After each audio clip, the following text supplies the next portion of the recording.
Para ser nosso. Para ser nosso? Teu nome é? Elisângela. Elisângela. Muito prazer. Elisângela. E aqui, deixa eu ver aqui. Esse, Aline e Soraya. Soraya Tronic. Nossa, tá difícil. Aí Ah, mas o senhor depois. quer matar. Que dia é hoje do mês? 20? Dia 30? Tá valendo? 30 de maio, 19 horas e 1 minuto. Diretamente de Brasília. Muito bem acompanhado. Tem aqui a Elisângela, nossa intérprete de Libras. Aqui a nossa querida Aline Esleutis, lá do Paraná. E na ponta direita, a nossa querida Soraya, de Mato Grosso do Sul. Morei por 3 anos em Niuaque. Lá tinha um churrasco com mandioca, dia sim, dia não. Continua essa tradição por lá, não? Continua, o senhor tem que buscar o título de cidadão niauquense, Caramba. tá? Niuaque, já passou o título, agora temos que marcar esse tereré título. ou sem tereré? Com tereré. Vou falar um assunto rápido aqui, né? Depois, entre as duas aqui, um assunto importante que interessa pra gente. Então, rapidamente, nas últimas semanas, só a título de curiosidade, para vocês verem que a confiança do investidor no Brasil é enorme. Nós estamos fazendo dever de casa, temos uma encruzilhada pela frente, que é a reforma da Previdência. A gente apela aos parlamentares, muitos, nem estou apelando mais, que eles é que estão nos vindo dizendo que querem aprovar a reforma, tendo em vista nós podemos libertar o Brasil desse jugo econômico que nós vivemos, tá? Uma situação econômica bastante complicada, que nós só podemos sonhar um dia grande na economia com essa reforma previdenciária. Nós temos que demonstrar para o mundo e para o investidor aqui de dentro que nós estamos preocupados e sim fazendo a nossa parte, porque o Brasil gasta muito mais do que arrecada. Vindo a reforma da Previdência, uma nova Previdência, como diz o Paulo Guedes e o Rogério Marinho, o Brasil tem tudo para deslanchar. Então, com toda certeza, os deputados e deputadas estão cada vez mais conscientes dessa importante reforma para o futuro do nosso Brasil. Então, antes mesmo dessa reforma, só alguns investimentos. A Scania, nas últimas semanas, está investindo 1 bilhão e 400 milhões de reais em São Bernardo. A Hyundai, 125 milhões em Piracicaba. A GM, 10 bilhões em fábricas paulistas. Carrefour, 2 bilhões no foco aqui no atacado e no varejo, grande rede de supermercado. A Honda, 500 milhões em fábrica de motos em Manaus. Até aproveito o momento, mando um abraço para o Coronel Menezes, que é o superintendente da Sulfran em Manaus, está fazendo um excepcional trabalho. Tá certo? Vamos lá. Vamos aqui pegar a nossa querida deputada e senadora, a deputada Aline e Soraya. O que acontece, pessoal? Ambas são do PSL. Nós não podemos ganhar tudo na Câmara e no Senado. Não existe. É até bom que não ganhe, senão passaria a ser um presidente que não seria presidente, seria um ditador, mas tudo que ele manda é aprovado. Como acontece aí no parlamento cubano, lá são 612 parlamentares, sabia? 612 parlamentares lá em Cuba. E ninguém... Lá é impressionante, né? Se reúne poucas vezes por ano e tudo é aprovado. Eu não sei, não tem. Alguém já viu um deputado cubano passeando no Brasil? Já viu? É mais fácil ir lá para Minas e ver o ET de Varginha andando por lá, com toda certeza, Então o que acontece? Houve uma briga enorme nessa MP 870, que tratava da reestruturação do nosso governo. E tinha um assunto lá, dizia sobre COAF, Então a COAF fica na justiça ou vai para a economia. E ali, na Câmara, teve votação nominal e perdemos por 10 votos, se não me engano, 18 votos, e daí começou o pessoal quem é que se ausentou? Quem votou contra? E começou uma verdadeira massacre em cima dessas pessoas. Por exemplo, Aline Esleutis, aqui do lado aqui, do Paraná. Ela estava acompanhando a ministra Tereza Cristina na Ásia, mais especificamente o grande trabalho foi na China. E eu aconselhei acompanhar a Tereza Cristina, 2 mulheres, tá certo? Ela voltada ao agronegócio, o seu estado precisa disso. E acompanhou a Tereza Cristina. Como na minha viagem para a China no segundo semestre, alguns parlamentares, né, uns 4 ou 5, irão comigo também, vão perder uma semana de sessão aqui. Então o caso da Aline, quando ela voltou de São Paulo, né, por São Paulo, veio para cá. Quando pousou em Brasília 22 horas, já havia ocorrido a votação. Então, obviamente, ela não votou. E você for ver no painel da Câmara no dia anterior, não tinha a presença dela também, porque estava na China. Havia interesse por parte do governo, interesse meu, que ela fosse acompanhar a Tereza Cristina nessa turnê pela Ásia, né, Japão, buscando China, Indonésia e Vietnã. Para exatamente ajudar, aconselhar, participar. Quem sabe um dia seja, se a Tereza Cristina não queira mais ser ministra, né, ou vai ser uma super-ministra, para que você vá para o lugar dela. Se quiser. Então, até perguntaria para ela, então, por favor, quem está atacando ela, não procede isso daí, não procede, não justifica esse ataque, porque a ausência dela, logicamente, não tinha como ela votar pela internet. Se tivesse, ela votaria com toda certeza. Agora, fala para a gente, já que você esteve aqui na Ásia, né? 2 minutos que tu tem de experiência, a grande vantagem, o que você viu de bom para o Brasil, no tocante ao agronegócio, que é a locomotiva da economia no Brasil. Então, presidente, muito obrigado por essa oportunidade, obrigado por estar aqui ao seu lado e compor aí a base do seu governo. Nós tivemos uma grande oportunidade, a missão foi realmente um sucesso. A ministra Tereza Cristina conseguiu, dentro dos 4 países quais, né, nós estivemos, no Japão, na China, Vietnã e Indonésia, fazer grandes avanços na questão comercial para o nosso país. Na China, em especial, presidente, nós conseguimos alavancar e abrir um setor que para nós é de suma importância, que é a questão da carne. Então você veja que nós estamos aí com dificuldade da abertura desse comércio há muitos anos. Tem frigoríficos aí que faz 3, 4, 5 anos que estão tentando seu credenciamento. No meu caso, lá no Paraná, existem várias demandas e foi por isso que aceitei o convite e fui, né, participar dessa missão no objetivo de ajudar, de acrescentar. Tivemos um avanço muito forte, o Ministério já está encaminhando para a China uma lista com cerca de 20 a 30 plantas para serem credenciadas, fora todas as demais que estão terminando seus formulários e que também serão apresentadas. Nós devemos encaminhar para a China 78 plantas e possivelmente para frente continuarmos enviando as outras plantas aí, porque a China está passando por uma crise gigante. Talvez a gente não consiga pela televisão ter a sensação real da desgraça que está acontecendo lá com a peste suína. Eles já tiveram que eliminar mais de 30%, né, dos suínos e lá 60% do consumo de carne é suína. Então é uma grande janela, é uma grande oportunidade para o Brasil entrar não só com a carne suína, mas carne bovina, frango e tantos outros produtos. Nos outros países nós conseguimos avançar bastante também com algumas frutas, grãos, soja, milho, que nós já vendemos para alguns países. Então, eu acho que a missão foi cumprida, capitão. A missão foi cumprida. Nós conseguimos alavancar muito, mostrar que o Brasil é o celeiro do alimento do mundo. Se Deus quiser, vamos aí nos próximos dias, nos próximos meses, finalizar grandes negociações, ajudando a economia do nosso país, ajudando a melhorar a questão da empregabilidade, a questão dos recursos e da economia do nosso país, sabendo que o agronegócio é, sem dúvida nenhuma, um motor de toda essa engrenagem aí do nosso país. Ok? Bem, está mais do que justificada, explicada a situação dela, por que ela foi para a Ásia e, obviamente, não conseguiu chegar a tempo e votar. Em vez de perder por quantos votos? 18 teria votos. perdido por 17 votos. Não tem problema nenhum, tá? Mas não vamos atirar numa pessoa que é aliada nossa, né? E vai estar conosco em outras oportunidades para o bem do Brasil. Não vamos dizer que isso que muitos disseram na internet que não justifica.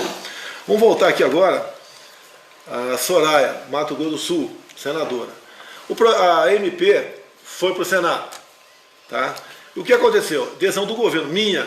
Tá? Falei ao pessoal, não criem problemas, não apresente destaque, deixa aprovar a MP no Senado como chegou da Câmara. Deixa o COAF longe do Moro e perto lá do ministro Paulo Guedes. E digo mais, ninguém perdeu nada com isso não. Porque é a mesma coisa num quartel. Né? Estou lá no grupo, eu estou lá no 9º GAC em Niuaque. Né? Eu sou o coronel comandante do 9º GAC de Niuaque. E um sargento sai da primeira bateria e vai para a segunda bateria. Ele continua no 9º GAC. o COAF continua com o governo. Alguém acha que o Paulo Guedes vai ser uma pessoa que, precisando de dados lá na justiça, não vai fornecer, vai fornecer sem problema nenhum. Agora, eu pedi para todos, inclusive para a Soraya pessoalmente, para que ela deixasse passar a MP como chegou, porque se aprovasse um destaque qualquer, o projeto, a MP voltaria para a Câmara e não daria tempo de ser votado novamente. Perderíamos toda a reforma administrativa. Seria pior para nós.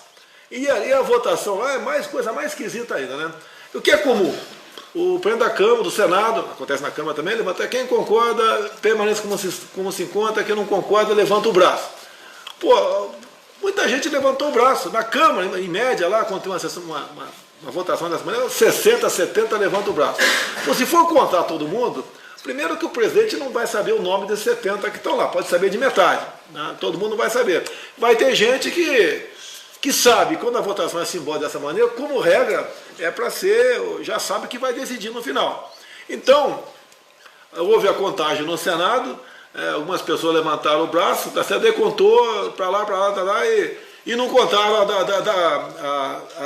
da Soraya. E daí o que acontece? O pessoal dizendo que se ela tivesse levantado o braço, teria sido um placar diferente. Não teria. E eu pedi para ela, não posso mandar, que eu não sou patrão dela, né? Nem mando nela, longe. Ainda mais mandar em mulher, não estou maluco por mandar em mulher. Não posso mandar nem no meu filho Flávio. Aí eu mando nele, tá certo? Em parte, nem sempre eu mando nele também. E daí então houve essa divulgação que ele não levantou o braço. Poxa, então, se alguém errou, foi eu. Se bem que eu não errei também. Pedi para que a MP prosseguisse sem o acolhimento de qualquer emenda, senão perderíamos toda a reforma. Ponto final. Então a gente pede aos colegas nossos que não façam esse julgamento de imediato. Alguns fazem, a grande maioria sabe o que está fazendo, né? E não atacam. A minoria que ataca, a gente fica chateado. Nós estamos aqui para ser, eu também principalmente, né? Para ser criticado ou elogiado. Não tem problema nenhum. Alguma coisa mais sobre o COAF? Não, é para o pessoal entender que nós estamos aqui para dar governabilidade para o senhor, presidente. Então, o senhor manda sim. Não. O senhor manda, eu obedeço. E nós, o senhor chamou... Eu estou vendo 2 coronéis deputados aqui. Estão vendo aqui como o capitão manda? Tá okay? Nós obedecemos. Aqui é o time feminino obedece. E então, presidente, é isso. Às vezes a gente tem que mudar de estratégia. Porque, infelizmente, a Câmara está mandando muito tarde as medidas provisórias para o Senado. Hoje tínhamos uma sessão extraordinária para votar as MPs que vocês votaram até de madrugada. Até de madrugada. E hoje sumiram todos os senadores. Resultado, presidente, semana que vem estarei defendendo o Brasil na questão climática. As MPs serão votadas na segunda-feira e eu não estarei. A mesma situação da Aline. Eu mudei minha agenda. Então o pessoal tem que parar, respirar. Tem uma ansiedade do povo brasileiro, presidente, confiando muito na gente, sabe? Eu fiquei 28 anos dentro da Câmara. Dezenas de vezes eu não me fiz presente. Dezenas. E fazendo coisas tão importantes quanto, né, presidente? E daí vem aquela pancada. O tempo é natural a pancada. Quando eu fui para Israel com o senhor... Vamos se acostumando, tá ok? Quando eu fui para Israel com o senhor, falaram que eu sumi, que eu não votei, eu estava em missão em Israel com o presidente. Entendeu? Então é difícil. Só, olha uma batata quente no meu colo, até me ajuda aqui, tá? Foi aprovada a medida provisória. Teve um deputado do PT, né, que apresentou uma emenda, foi aprovada a emenda dele, tá? E o que diz essa emenda? Que não pode cobrar aquela bagagem que vai embaixo do avião, né, até 23 quilos. E por outro lado, tá certo? Muito defende que essa bagagem seja cobrada. Então está um impasse, né? Alguns dizem que eu devo vetar, outros sancionar, né? Sancionando, não cobra até 23 quilos. Eu vetando, vai ser cobrado acima de 10 quilos. Ok? Olha a situação. Daí já começa, né? Pô, se o presidente sancionar, ele está fazendo o jogo das empresas aéreas. Tá? E se ele vetar. Se eu sancionar, eu estou ajudando o passageiro. Agora, olha só, quantas vezes você vai para Mato Grosso do Sul de avião aqui de carreira, né? Você está na poltrona 10C e você está na 10E. Você está do ladinho no corredor. Daí você pergunta, Soraya, quanto você pagou nessa passagem aqui? Quem paga é a Câmara. Deixa bem claro, a minha por 28 anos a Câmara pagou. Tá certo? Essa daí sim. Quando você pagou a passagem? Você vai falar R$500, por exemplo. Daí você pergunta para ela, a Aline, você pagou quanto? Ela fala, 1.500. Você reparou que no mesmo voo, pô, todo do lado do outro, a diferença é R$1.000 uma passagem e outra? Vamos lá. Quantas vezes vocês viram, já enxergaram por aí? Almoço, R$15, refrigerante grátis. Alguém acha que o refrigerante é grátis? Então dá vontade de chegar, almoço, R$15, refrigerante grátis. Me dá o refrigerante. É grátis, mano. Isso não acontece. Então, de qualquer maneira, está incluído aí no preço final da bagagem, tá? O peso ou não. O que as empresas querem é realmente que eles regulem isso aí. E eles regulam até 12 quilos, até 10 quilos, se não me engano, 10 quilos, não paga esse excesso aí. Mais ainda, vamos supor o teu avião tem mais de 150 pessoas a bordo. É número aproximado, 150 pessoas a bordo, tá certo? Vamos supor que cada uma bote 20 quilos de bagagem. Vai dar mais ou menos 3.000 quilos, aí dá 3.000 quilos redondo, ok? São 3 toneladas. Daí eu pedi para um colega da aeronáutica aí levantar essa viagem, no caso São Paulo-Fortaleza, um pouquinho mais longa, 3 toneladas. Quanto de combustível a mais teria que se gastar um avião desse carro levando 3 toneladas a bordo de São Paulo para Fortaleza? São Paulo a Fortaleza. Aproximadamente 600 litros de combustível. E daí? Custa caro isso ou não custa caro isso aí? E outra coisa, agora eu vou brigar com vocês duas. Vamos brigar? Vamos brigar. Ou com vocês três? Vamos brigar? Quando eu saio com a minha esposa, vou fazer uma viagem. Eu boto numa malinha minha mais ou menos 10 quilos de material. Ela com a dela bota 40 quilos. Por que elas botam 40 quilos? Por que eles botam 40 quilos e não 10? A gente precisa de tudo isso. A gente precisa de tudo isso. Porque tem garantia, não vai faltar nada. Né? Desde a presilha até a meia calça, tudo Mas olha dentro. só, eu vou com o meu sapato, um tênis e um chinelo. Ela bota 5 pares de sapato, 2 tênis, 2 chinelos. Pra ficar Vocês- linda pro senhor, Claro, não tá é? certo, Ela já é isso linda, aí. ela já é linda. Continua assim. Mas, presidente, às vezes é uma economia que não vale a pena. Aleluia. Principalmente porque as empresas que estão vindo low cost, isso atrapalha. Cobrar bagagem atrapalha. O que nós queremos, na verdade, é que diminua o preço das bagagens. Então, às vezes, a gente não consegue raciocinar com profundidade. O peso ou o preço da Não, bagagem, você falou? tirando, não cobrando a bagagem, Tá. atrapalha as companhias de baixo custo Tá. de virem para o Brasil, porque a ideia inicial é abrir o mercado. Exato. Então isso foi um empecilho que pode, tá ficando difícil o Brasil. Né? A minha tendência A ideia- é vetar, não é pelo autor ser do PT não, tá? Se bem que é um indicativo. É um indicativo, o PT, porque os caras são socialistas, comunistas, são estatizantes, tá? Eles gostam de pobre, quanto mais pobre tiver, melhor. Exato. Tá? Gostam de pobre. Olha a educação do PT. Nós caímos barbaramente e aumentou a despesa. Tudo bem. Então a minha tendência é vetar esse dispositivo, daí vai ter muita gente me criticando, como criticaram vocês duas aqui na questão do COAF. Mas aí a passagem vai ficar mais barata, presidente, abrindo concorrência. Daí eles falam, né? Ah, quando lá atrás passou a cobrar, não diminuiu. Naquela época, por coincidência, aumentou o preço do barril do petróleo lá fora. Tá certo? O dólar variou também de preço. Então, isso tudo. E não adianta, no final das contas, você vai pagar a conta. Agora, já que eu falei que ia brigar com vocês duas, né? O maridão não podia reclamar. Porque 2 pares de sapato, 4, leva só 2 para pagar menos. Não ia acontecer esse problema. O homem carrega a bagagem, além de tudo, né? Além de tudo, ele Jamais carrega. brigue com a mulher, jamais. Né? Dificilmente você vai Não ganhar essa brigo. parada aí. Mas, até o veto meu ou sanção, a gente vai acompanhar aqui nos comentários qual a opinião de vocês. No momento, eu digo para você, estou convencido, posso mudar a vetar o dispositivo. Ok? Vamos respeitar. Temos que respeitar. Eu quero que você pague, seja criticada por uma decisão que eu vou tomar. Essa é minha. Você falando Mas a vetar ou gente sancionar, consegue entender. você fazer vetando ou isso. sancionando, você vai ter crítica. Não interessa, Sim, você vai levar com tiro de qualquer certeza. O maneira. pessoal tem que entender por quê. Tá certo? Se entender. Bem, Soraya e Aline, mais alguma coisa? Eu gostaria. Obrigada. Tá, só um adendo. Presidente, eu estive na terça-feira entregando, né, pessoalmente o convite da Agroleite, a maior feira aí do leite do nosso país, a capital do leite do Brasil é Castro, a minha cidade lá no estado do Paraná. E eu teria o maior orgulho e toda a nossa comunidade, o agronegócio, em recebê-lo lá. Sei que o senhor vai verificar sua agenda, mas teríamos o maior prazer em recebê-lo, porque, sem dúvida alguma, o seu governo tem enfatizado o apoio ao agro, e eu, como uma representante do agro e do cooperativismo, teria maior prazer em recebê-lo. Então, vou fazer uma pergunta para vocês duas aqui. Hoje, qual a TV? A TV SBT?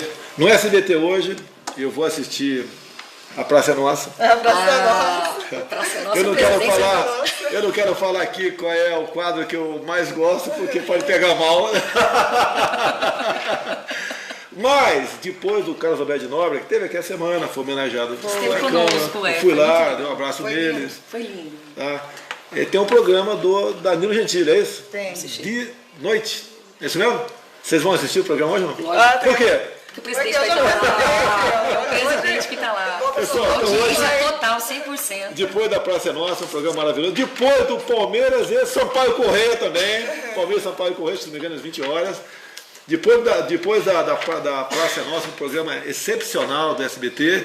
Tem o Danilo Gentili. Vamos hoje botar o Ibope lá do SBT. Lá em Gentili. cima. Lá em cima. Vocês vão gostar do programa por quê? Tá? Lógico, conversamos antes, etc. Eu não posso ficar tão à vontade de contar piada como eu contava quando era deputado, né? Dar voadora no pescoço dos outros, falar algumas coisas. Mas foi bacana. No começo começou foi um pouco tenso, mas relaxou. Muita coisa boa conversada. Acho que vale a pena. Vou assistir o Danilo Gentili, então pelo menos grave para assistir amanhã. Vale a pena. Então hoje, depois da Praça Nossa, Danilo Gentili, de night. Muito obrigado, vocês dois. Quero agradecer. O presidente esteve com a bancada feminina do Congresso. Foi um café da manhã lindo. Maravilhoso. E toda a mulherada ficou apaixonada. Tá bom? Obrigada, Ainda presidente. bem que a minha esposa não assiste minha live. Não, mas ela compreende. Ela é uma santa. É porque o maravilhosa. presidente valoriza as mulheres e está valorizando tanto as deputadas como as senadoras. Obrigado, presidente. Obrigada, Foi um prazer. presidente. Tchau, pessoal. Tchau, pessoal. Vou convidar aqui o Mandetta. Muito obrigado aí. Obrigado, presidente. Mandetta, nosso pessoal. ministro da Saúde. O meu amigo. Também de Mato Grosso do Sul. Mato Grosso do Sul. Vamos falar agora Aqui porque eu morei 3 anos em Mato Grosso do Sul, escolhi a Tereza Cristina e o Mandetta de Mato Grosso do Sul. Não foi isso não. Quem os escolheu foram as bancadas temáticas da Câmara e no Senado. A bancada da Saúde indicou o nome do Mandetta, uma pessoa excepcional, um cabide de... Ele tem um vasto conhecimento dessa questão. Falta um pouquinho de recurso, né, Mandetta? Pouquinho, Pouquinho, mas né? não estamos pedindo, não. Estamos pedindo, não. Trabalhando. E a Tereza Cristina, sem comentário. Inclusive, eu falei que o nosso ministério está dividido, de homens e mulheres. São 22 ministros. Tem a Tereza Cristina da mais, como cada uma vale por 10, está dividido o ministério aqui. Então, um abraço aqui, está nos visitando aqui o Zé Carlos Aleluia, da Bahia. Um abraço aí, Zé Carlos. Tá certo. Para me dar o nome do pessoal aqui, para a gente anunciar aqui. Vamos lá, Mandetta. 40 horas semanais. Há 20 dias, o senhor deu autorização, nós publicamos mais 2 modalidades, 60 horas e 75 horas. As que vão trabalhar 75 horas vão trabalhar até as 22 horas. Vão abrir às 7 horas da manhã, vão trabalhar o dia inteiro, não tem intervalo do almoço, passa às 18 horas e vão até às 10 da noite. E as outras, que são 60 horas, vão trabalhar 12 horas turno corrido, das 7 da manhã às 7 da noite. Por que isso? As mulheres e os trabalhadores saem de casa às 6 horas da manhã para ir trabalhar, o posto está fechado. Aí, na hora do almoço, que ela teria um espaçozinho ali para fazer um exame, o posto está fechado. E volta para casa, às 5 horas da tarde, fecha o posto já está fechado, só sobra para ela, para a mulher trabalhadora, para o homem trabalhador, ou uma UPA, um pronto-socorro. Agora, com essa modelagem, os prefeitos é que vão decidir, presidente, não é ordem nossa, quem quiser fazer, faz. Nós vamos garantir o recurso, triplicamos o valor do custeio, mesmo com esse orçamento apertado, para que a atenção primária, que as pessoas possam se utilizar das unidades básicas de saúde até as 22 horas, que a grande maioria das pequenas urgências podem ser atendidas.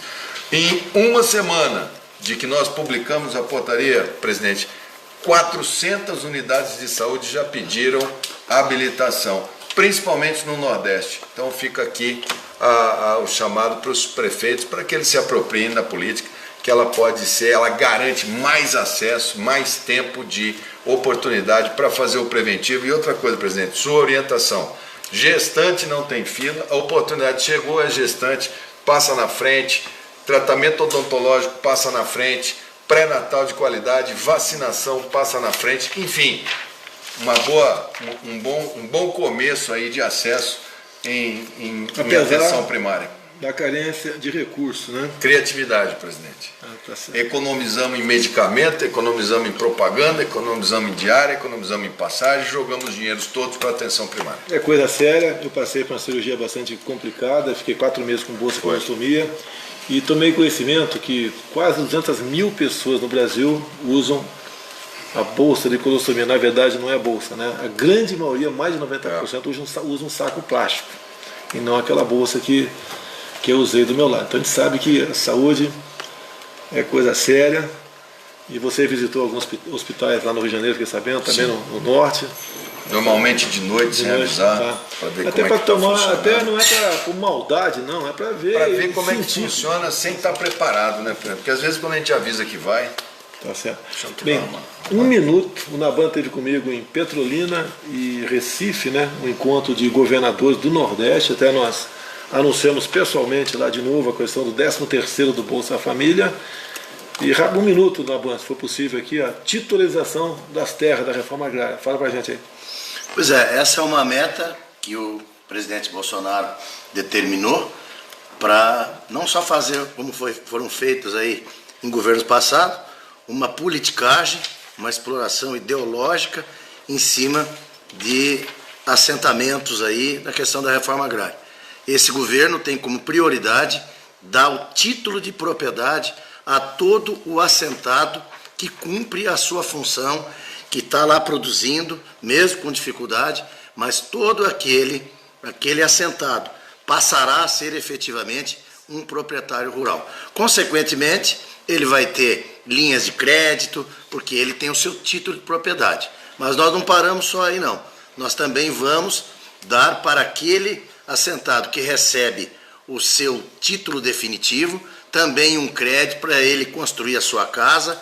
Caso já tenha a sua casa, também vai receber uma verba para reformar a sua casa. Enfim, e mais outras também políticas adotadas no sentido de acompanhar, orientar, incentivar e mostrar que a agricultura familiar é viável sim, mas com uma política saudável, sem esse viés ideológico, sem o viés político. Nós estamos num outro processo de reforma agrária, mas mais uma colonização agrária sem fazer o que governos passados fizeram. Então, presidente, o senhor pode ter certeza que nós estamos aí trabalhando bastante no sentido de levar dignidade ao assentado e se transformar, não mais nesse nome de assentado, e sim efetivamente um produtor rural. Nessa mesma linha, também estamos trabalhando com a Presidência da República no sentido de viabilizar todas as comunidades indígenas. O índio brasileiro é um cidadão e ele tem o mesmo direito como cidadão de também poder trabalhar e produzir. E nós estamos vendo aí, ministro Mandetta, e o presidente recebeu aqui já várias etnias indígenas, aonde os índios querem trabalhar, os índios querem produzir grãos, querem fazer a sua mineração dentro da legislação, o seu manejo sustentável dentro da legislação e também o seu turismo dentro da legislação. Então essa é a nossa política agrária, completamente diferente de governos passados, e sim trazer dignidade para toda essa questão fundiária no Brasil. Semana passada nós anunciamos um pouco mais de 2 bilhões de reais para a educação. Aquela multa que a Petrobras recebeu nos Estados Unidos. São 2,5 bilhões, a princípio deve tudo para lá. Estamos tentando botar um pouquinho lá para o Marcos Pontes, com o Ministério da Ciência e Tecnologia. É importante para a saúde também. Você vai brigar também? Você vai brigar? Já fui lá na procuradora Raquel Dodge, pedi um pedacinho. Está dividindo aí saúde, educação, tecnologia. É importante que o dinheiro fique aqui com a gente. E no dia de hoje também, o nosso ministro Abraham von Trauen, tá, anunciou um novo... Lá nós mandamos um recurso para lá, não tem nada a ver com contingenciamento não. No dia de hoje, 1,6 bilhões de reais também o ministro da Educação descontingenciou. Ou seja, a gente segurou um pouquinho ali atrás, que foi 30% de 12, 3,6% do orçamento, e agora está praticamente zerando, uma medida de precaução. Mandetta, mais uma. Como é que está o nosso programa de vacinação no Brasil? Vacina da gripe, campanha, presidente, termina amanhã, 31 de maio. A gente ainda deixa o sábado e domingo para aqueles grupos, né? Criança, abaixo de 6 anos, gestantes, acima de 60 anos, professores, pessoal da segurança, que esse ano foi o primeiro ano que teve direito a vacinar. Esses grupos são os prioritários. A partir de segunda-feira, os estados que atingiram a meta, Amazonas, os estados que puxaram a fila, Amapá, estão lá na frente, meus parabéns. A turma que ficou na média, se apertar um pouquinho esse final de semana chega. E o pessoal que ficou por último, no caso do nosso Rio de Janeiro, que foi o que menos vacinou, dá tempo de vocês fazerem também um esforço, porque vacinando da gripe você evita a pneumonia, e evita o uso de CTI. A partir de segunda-feira, o Ministério da Saúde autoriza para as outras pessoas em geral. Aí pode, quem tem consciência da necessidade da vacina, os caminhoneiros que quiserem vacinar, que é um pessoal que vive aí na estrada e que não pode ficar gripado, porque gripado tocar o caminhão é complicado, né, presidente? Sim, bastante complicado. Complicado. Eu já passei por isso. Não sou caminhoneiro, sou habilitado a dirigir também caminhão, sou motociclista, mas realmente... Cuidado com a moto, presidente. Vai devagar com a moto. Eu sou ortopedista, não quero ver o senhor na moto. Tem uns não, 10 anos que eu abandonei minha moto, mas há um mês e pouco atrás eu dei uma voltinha lá em Guarujá com a 125, né? Isso aí. E parece que eu fui multado, né? Eu levantei o capacete. Foi tudo só bem, errou, pagou, multa. sem problema nenhum, tá certo? Bem, alguma coisa mais? Tem o milho balcão. Foi anunciado via... O governo federal adquiriu 200 mil toneladas de milho que vão ser vendidos através da Conab e num custo de 30% abaixo do valor de mercado. Então, o Nordeste vai ter milho agora já disponível, 30% abaixo do valor do mercado, principalmente nessa época. Consumo animal? Consumo animal, para consumo, para todo. É chamado milho balcão. Milho balcão. O produtor rural vai poder comprar lá do Agreste, da Caatinga, com toda a dificuldade que tem nesse período complicado. Então ele vai conseguir comprar um milho 30% mais barato lá na Conab, porque nós compramos 200 mil toneladas de milho e estão disponíveis aí, presidente. Elisângela, Mandetta, Naban. E você, a nossa razão de estar aqui. Muito obrigado a vocês, muito obrigado a você pela confiança. E tem gente que vai ser eu, né? Vai ler os comentários abaixo e fazer uma juntada aí, o que é mais criticado ou não, para a gente levar em conta na live da semana que vem. Se bem que na quinta-feira, semana que vem, estarei na Argentina, tá? Vamos fazer, se Deus quiser, a live lá da Argentina no mesmo horário. Estou indo para El Salvador representar o presidente na posse do presidente de El Salvador. Muito bom, tá? Embarco agora às 10. Tá certo. Pessoal, boa noite, muito obrigado. Até a semana que vem, se Deus quiser.